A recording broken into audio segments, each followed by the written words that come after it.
The year is 2002. Volkswagen Group Chairman Dr. Ferdinand Peak had a vision. A vision of a 1-litre car. Not a car with an engine of 1000cc, but rather of a car that could travel 100 kilometers using just 1 litre of fuel. He knew it had to be aerodynamic, lightweight, and it had to have a small engine with hybrid power. While a lot of people laughed at the idea, Dr. Peak was unfazed and went ahead not only to make the car, but also drove it on a journey from Wolfsburg to Hamburg in Germany to prove his point.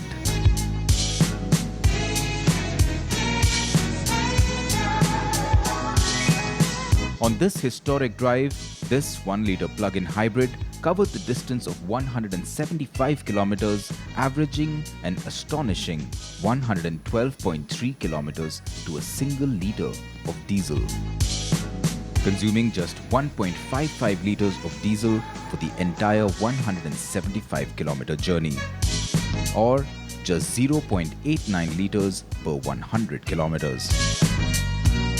This feat shocked the world and demonstrated Volkswagen's technological ability to see how far a litre of fuel could be stretched to. Dr. Peak, however, remained focused on his vision, announcing then that he would have the car in production in 8 to 10 years.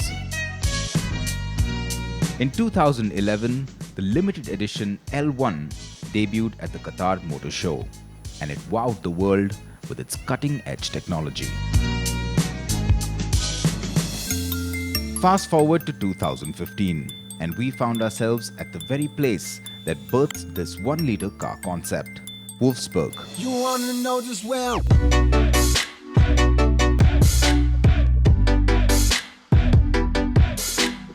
With the latest iteration of the car Dr. Peak drove in 2002, the Volkswagen XL1.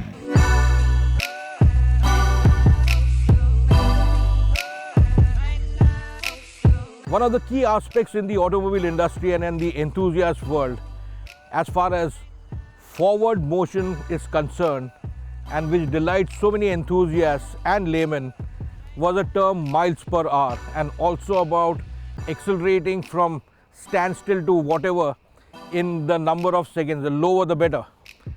Fast forward 135, 140 years since the dawn of the automobile, and the paradigm has shifted now. It's no longer about miles per hour, but you add to that in trying to see how far you can stretch the given energy levels to go the furthest distance, how far you can make the automobile sustainable for the environment in which it operates. So it's a conundrum, it's a dilemma, it's a challenge for engineers, designers, the works. More so a company like Volkswagen. The Volkswagen Group, as you may be aware, has got one of the largest and most prolific examples of excess. And when I talk about excess, I talk about the Bugatti Veyron. There it has got 1000 brake horsepower, 1000 Newton meters of torque, all that to go and do illegal speeds in just the first gear. So is that sustainability? But that there is progress for sure. Now, just so that it establishes its green points, we have the XL1 over here.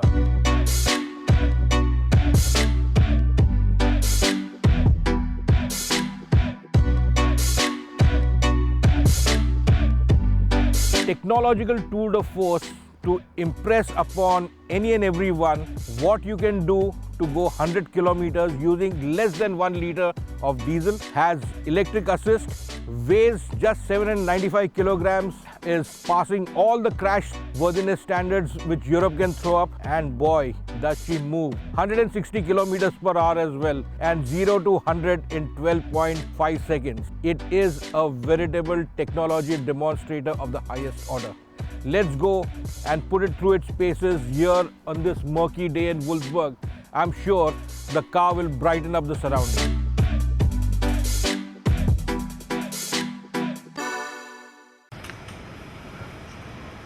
With the XL1, Volkswagen's aim was singular, and that was to make a car that zipped fossil fuels meagerly.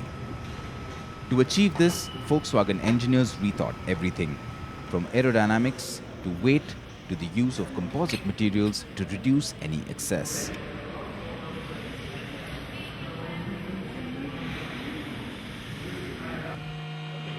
From the 2002 concept to its third generation, the XL1 is the embodiment of Volkswagen's ability to engineer and design a car that serves a purpose. And that shows in the way it looks.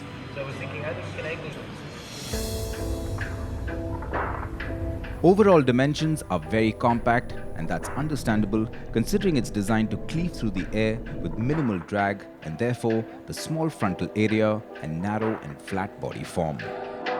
Developed in a wind tunnel, the XL1's width and length is quite similar to the Volkswagen Polo at 3,970 mm in length and 1,682 mm in width.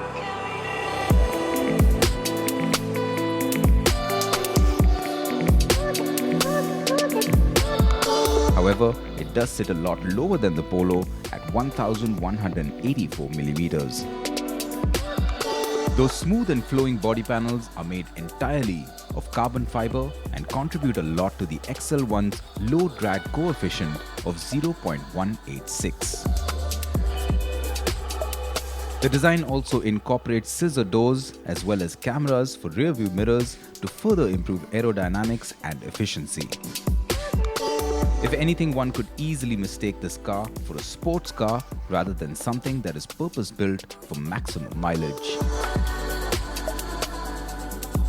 Step through the gull-wing doors and you'll notice the simplicity in design.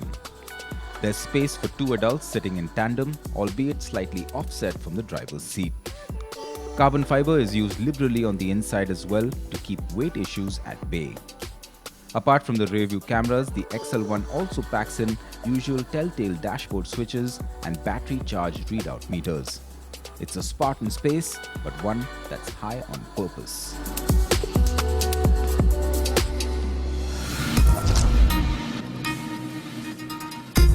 Now we've seen the XL1 in terms of its design.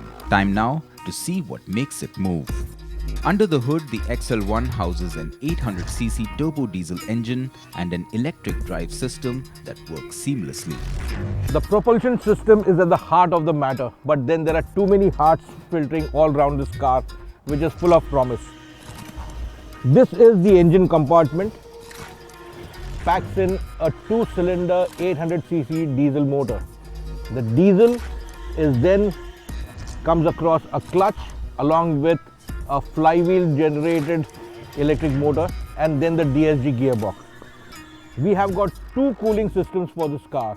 One is for the internal combustion engine, which needs to operate at an optimum temperature of about 90 degrees, but electrics can't survive at that temperature, so they need to be cooled down. So there is a second one which really helps the electrics maintain the cool and calm. And just like they do in football, a yellow or a close to an orangish card is no good for players. Same way you don't what we call touch those leads which are painted in that color. It's again new technology, new processes, but when you amalgamate everything and do it optimally, the rewards are aplenty. The 2-cylinder 800cc turbo diesel packs in 47 horsepower and 121 Nm of torque, transmitting power through a 7-speed DSG transmission. The electric motor puts out 27 horsepower and 100 Nm of torque and can work in parallel with the diesel engine or be driven independently. Fully charged, the XL1 can cover 35 kilometers on just electric power alone. But enough of talk, time to get it on the road.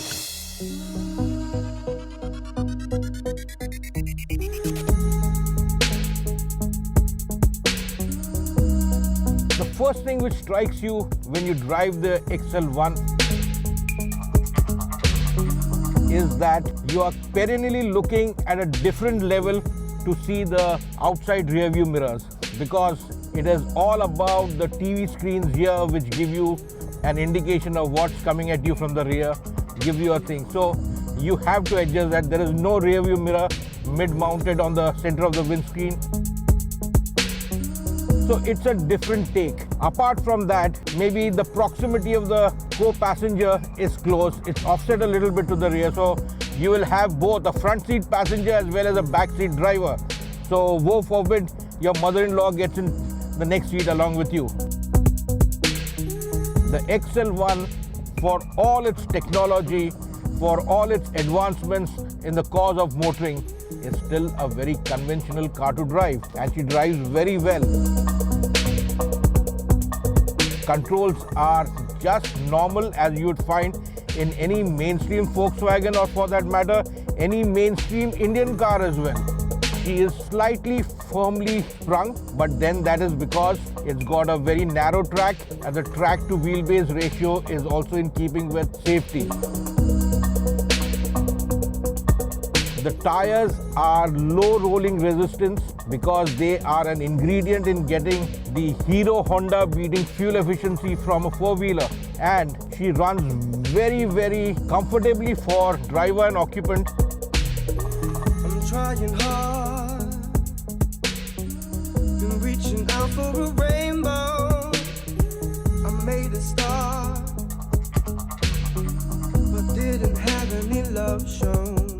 Especially in town in Wolfsburg, where I think Volkswagen has engineered one portion or one lane of the three-lane city streets to replicate a road in India. Just as you would find, every ridge and every 10 meters is got indent which really throws up the bumps, and this car rides the bumps very well. I think that this is the very pleasurable future of motoring as we know it. I'm not bringing the price into the picture because that's something we'll get towards later. But what is there in the realm of possibility is what I'm trying to get to it to emerge for our viewers. Because the combination of an internal combustion engine, an electric motor, a DSG gearbox, very lightweight construction, very conventional controls, ability to go in the European driving cycle, of course, to do 111 kilometers to a litre or 0.9 litres per 100 kilometers, that's the Euros would want to state. It's imperative that we know that in the real world conditions, this car averages over 50 kilometers to the litre. No, there is no two ways about it, because that is where I think the holy grail now lies. A car which can do 50 kilometers per litre. Can you beat it? Our normal scooters and motorcycles on an average in India just do about 55-56 kilometers to the litre. And here is a car which can do the business in every sort of scenario you can throw up at it. Of course, it's a city car, but given the fact that this combination of a 800cc two-cylinder diesel engine coupled to electric motor with a combined output of about 75 brake horsepower, it can do the 0 to 100 sprint in 12.4 seconds. That's no slouch. Only 100 examples have been built, a project which was close to Ferdinand Piech's heart, and he proved it in 2002 when he took the first pilot project, an egg-shaped projectile, and from there this program has evolved to putting it into limited series production run of 100 road legal, road registered automobiles. The XL1 is the perfect antithesis to the Bugatti Veyron, which incidentally is the Volkswagen Group's flagship.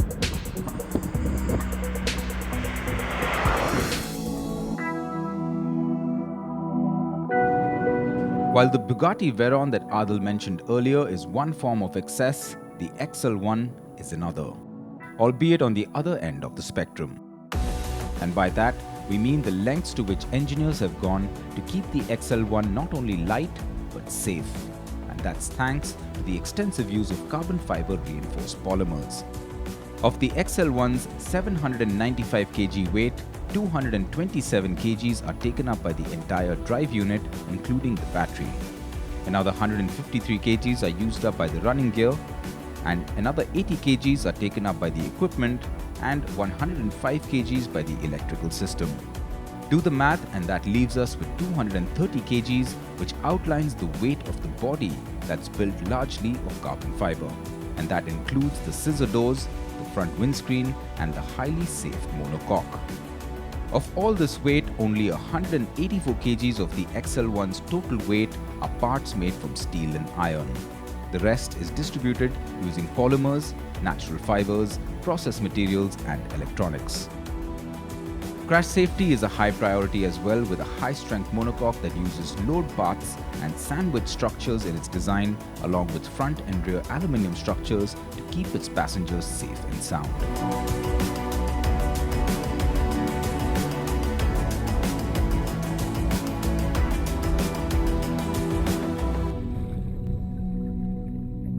Volkswagen's XL1 is a car that embodies what is feasible today. It holds the honor of being the most fuel-efficient and eco-friendly automobile in the world. And the only reason that this car saw the light of day was because it redefined the limits of what is possible in terms of technology as well as manufacturing. The XL1 went into production in 2013, and only 250 of these gems will ever see public roads. With pricing starting in the region of 90 lakhs or $146,000, you can breathe easy, because all 250 models have already been sold out. While the technology to make Dr. Peak's vision develops further, what is important is that people drive technology now so that the future becomes more accessible, efficient, and in step with a green future. Just imagine of what could happen if such technology is available to the masses. I have driven the future, and like they say, sometimes change is the only constant. Just think back to 2002 for that epic first pioneering journey made by Ferdinand Piëch in the prototype car from Wolfsburg to Hamburg. It was 250 kilometers, about 2 and some few milliliters of fuel was used. From 2002 to a limited edition series production machine, which still encapsulates most of those dreamlike objectives they have been achieved. A lot of it is really common sense, because it doesn't require geniuses to fathom out small engine with lightweight equals great performance as well as great efficiency. These are the mantras which so many of the car designers and engineers the world over are really putting pedal to the metal. It is early days as far as translating this to a family car is concerned, but the ingredients are all there. The technology is workable. It's the productionizing which is now in the realm of planning between a good combination, mind you, for the first time, or rather very energetically between engineers and the bean counters. This is one combination which I would really like to be part of, to see how each other tolerate everyone's wishes and still try to get across one sleek projectile which will make you happy that the future of motoring is in great hands, great shape, and with a lot of rewards for the taking, and most importantly, without sacrificing performance and also keeping the greens in their place.